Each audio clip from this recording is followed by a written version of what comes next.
Bismillah ar-Rahman ar-Rahim. So, assalamu alaikum. Inshallah, I'm going to share just a few words and then we're going to open it up to the floor after Sheikh Dawood speaks as well.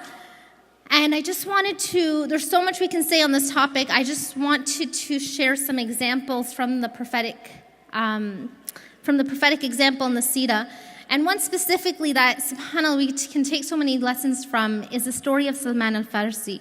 And there's so many things about his story. Inshallah, most of us have heard how he came to accept Islam, the journey that he went on, the struggle he went through just to acquire the truth. But I actually want to focus and zone in on one specific aspect of his story, which was during, in Medina, the Battle of the Trenches. So just to paint the picture for you, this was at a time, this is the 5th year after Hijrah, so 5 years after they've been in Medina. You know, they fought 2 battles already. The Muslims are just starting to slowly get comfortable spreading the message of Islam, working towards that. And the Prophet ﷺ gets word that there's going to be an attack on Medina from the Quraysh in coordination with other tribes and this tribe that was actually within Medina itself. And so you can imagine at this news, the Muslims were not expecting this, and the tension was high. How are we going to protect Medina? And it was open and it was vulnerable from one side. So the Muslims everyone is just, worried. Of course, they're relying on Allah subhanahu wa ta'ala, but no one really knew what they were going to do. The Prophet ﷺ was strategizing, he was doing his shura, he was doing his counsel. And at this specific time, Salman al-Farsi, he steps up. And remember, he's not from any of the Arab tribes. He was a Persian. And so he steps up and he comes and speaks to the Prophet ﷺ and he says, Ya Rasulullah, from in my lands, what we used to do sometimes when we had battles, we would dig trenches and we would fight through that. So, we would have this fortress that we would create around the city. And the Prophet ﷺ loved this idea and he was like, yes, this is what we will do.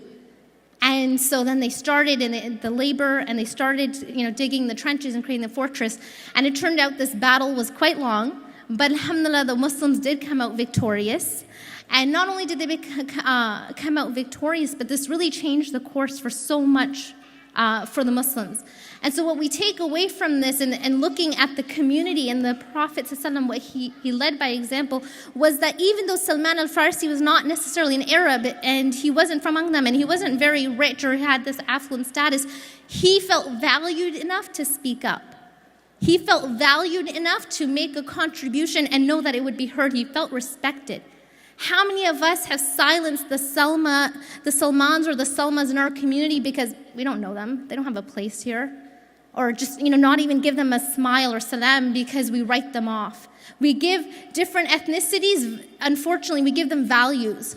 I'm not Arab, but many of my Arab friends will give me the hierarchy within the Middle East. So if you're Syrian, you're more, upper class because of this or that. So we have to step away from giving these labels and values.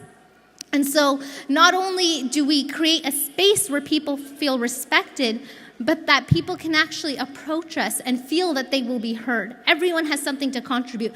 Too often, we see people doing amazing work in, the greater society, but when it comes to the Muslim community, they're like, I don't even have a voice. Like that uncle, because I'm not related to so-and-so, or because I don't have that status, I can't do anything. So this story should motivate us that we shouldn't let those labels that sometimes people give us or hold prejudices, we shouldn't embody them. We should not internalize them, but rather know that we value ourselves. We derive that value from Allah subhanahu wa ta'ala, and so we draw closer and we seek strength from that and we speak up. We don't wait for it. And on the other side of it, the Prophet ﷺ never tolerated his Sahaba making any prejudice or racist statements. And they did. There were instances, there's many narrations where they did, and he called them out. We have to have those uncomfortable conversations, right? Oftentimes, as the Brother Umar was mentioning in his intro, we like to think it doesn't exist, that we don't have racism. Trust me, if you think there's no racism, it's because you're probably perpetuating it. So we have to recognize that we have to call it out when we see it. We can't be silent to it in our communities. And what makes our deen so beautiful is that Islam is one of the most diverse, alhamdulillah, religions.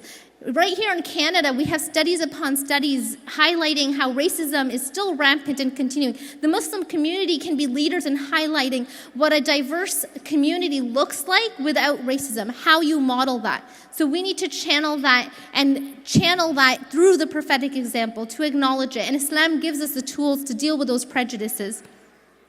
And oftentimes when we're dealing with racism, it's our own insecurities, right? We have our own complexities that we reflect onto others. So we have to recognize first within ourselves, what prejudices do I hold? Having that real conversation and asking myself, do I hold that brother or sister at a different value for a certain reason because I myself am struggling with that? And this is obviously a larger conversation, but dealing with colonialism, right? The first thing the colonizers did when they came to India was establish schools. Because if you can teach the children what your idea of beauty and what your idea of success and self-worth is, you've done your job. So we have to recognize that if we don't put an end and stop to racism, it is going to continue for generations to come. And I'm going to share 2 tools, inshallah, that we can all put in our toolbox of life and reflect on, and alhamdulillah, we all probably already practice them, but to really embody the essence of them, alhamdulillah, Allah subhanahu wa ta'ala gives us the salah. 17 times a day minimum, we say Surah Al-Fatiha. And what do we say in that? We ask Allah subhanahu wa ta'ala for guidance. It is not individual. We don't say, oh Allah, guide me. Rather, it is, oh Allah, guide us. So imagine 17 times a day you're asking Allah subhanahu wa ta'ala for guidance for each and every single person that is sitting here in your community, in the ummah. But if we finish our salah and we walk away and we don't even pay attention or give respect, or we look at someone lower than us for whatever reason because they look different than us or they come from a different socioeconomic status, we have not followed what that salah was meant to do. Right? So we have to ask myself, I am making dua for this person 17 times a day. Am I internalizing and turning that into action? We can't have selective, listen to this, because we can't have selective unity. We all love to preach how Islam came to unite all of us. We are all one, right? We love doing this in non-Muslim gatherings. But the second an African-American brother comes to propose for your daughter, or your son wants to marry a Desi sister, I'm going to stop there. That unity is good, but not in this realm. So we have to break down those barriers. We have to approach our salah and understand what we're really asking for, and inshallah allow that to seep into us. And the second tool is the salam. Spreading the salam. This is a haqq that another Muslim has upon us, right? And that shouldn't be taken lightly. What is assalamu alaikum? It is the name of Allah subhanahu wa ta'ala, as-salam. So when I am saying it to you, I am praying for you that the one who is the source of peace, may he surround you with his peace. May he protect you with his peace. And that also means to protect you from any harm that I can do to you. May Allah protect you from that. So to spread the salam to those we know and we don't know. To spread the salam, and alhamdulillah, Ottawa has such a mashallah, big, large community. I'm sure you see each other everywhere. To not be selective in our salam, but to spread it wherever we may go. And the final thing that I want to really emphasize is, if we were all given one opportunity, let's say we knew when we were dying. The doctor told us, you've got 2 months to live. And you have these 2 months to live, and the doctor, the community says, what, we want to give you one last word. We want you to share something with the community.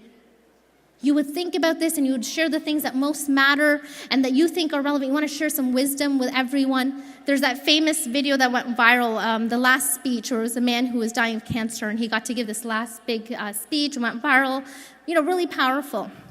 Well, the Prophet ﷺ, in his last sermon, he addressed the ummah because he knew his time was coming to an end. And what did he say in his last sermon? One of the things that he mentioned, the Prophet ﷺ said, all mankind is from Adam and Eve. An Arab has no superiority over a non-Arab, nor a non-Arab has any superiority over an Arab. Also, a white has no superiority over black, nor a black has any superiority over white except by piety and good action. Learn that every Muslim is a brother to every Muslim and that the Muslims constitute one brotherhood. Why would the Prophet ﷺ mention this in his last sermon? Because he understood that the poison of racism and prejudice can penetrate so deep and rip a society apart. He understood the poison that racism is. And we need to recognize and eradicate that in our communities, because if we can't do it in our communities, we can't eliminate Islamophobia if we can't respect each other. So I can't emphasize enough that we need to see it for the poison that it is. First, eradicate it in our hearts, in our immediate circles, because we can talk about policy and community programs, but if in our dinner gatherings we're using racist terms and prejudiced stereotypes, forget addressing it at policy level. It starts right in our homes. So I ask Allah subhanahu wa ta'ala to strengthen our community, to keep us firm upon guidance, and to show love and mercy to one another. Subhanakallahumma bihamdik, ashhadu la ilaha illa anta astaghfiruka wa atubu ilayk.